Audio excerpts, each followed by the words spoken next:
எல்லாருக்கும் வணக்கங்க. இன்றைக்கி எலுமிச்சை பழம் சாதம் செஞ்சு பார்க்கலாங்க. Lemon rice. அதுக்கு அடுப்பில் ஒரு பாத்திரம் வச்சுருக்கிறேங்க. 3 ஸ்பூனு எண்ணெய் விட்டுருக்குறேங்க. நான் ஒரு 1.5 ஆள் சாப்பிட்ற அளவுக்கு சாப்பாடு செய்ய போகிறேங்க. அந்த அளவுக்கு இப்போ சேர்த்திக்கலாம். கடுகு ஒரு 1/2 ஸ்பூன் அளவுக்கு சேர்த்துக்கலாங்க.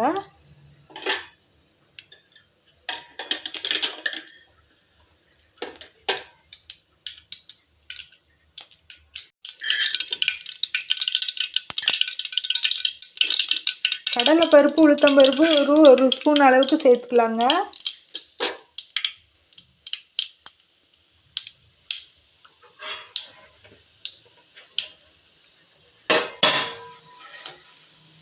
கருவேப்பிலை கொஞ்சம் சேர்த்துக்கலாங்க. வரமிளகாய் நம்ம காரம் எவ்வளோ தேவையோ அந்த அளவுக்கு சேர்த்துக்கலாங்க. நான் கடலக்காய் கொஞ்சம் எடுத்து வச்சுருக்கிறேங்க, இதுவும் சேர்த்துக்கலாம்.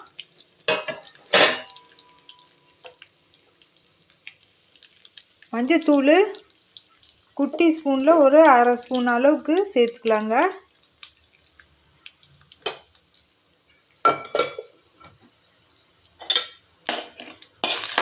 இப்போ இதை நல்லா வதக்கிக்கலாங்க.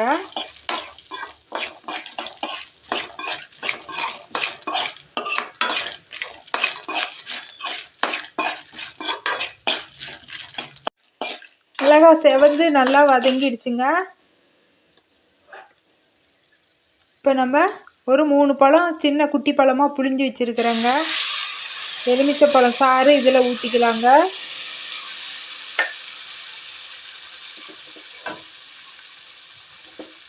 நாம் வடித்து வச்ச சாதத்தை எடுத்து போட்டுக்கலாங்க. இப்போ சாதத்தை நல்லா உதிர்த்து விட்டுக்கலாங்க.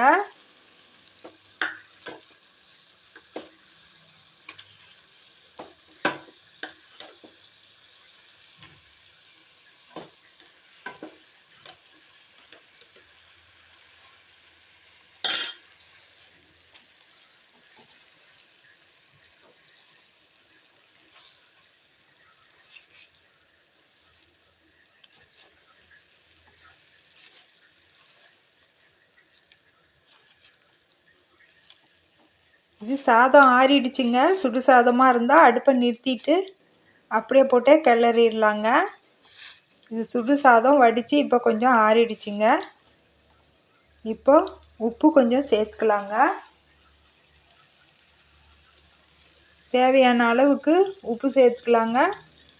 இப்போ இதை நல்லா கிளறி விட்டுக்கலாங்க. அடுப்பை நிறுத்திடலாங்க.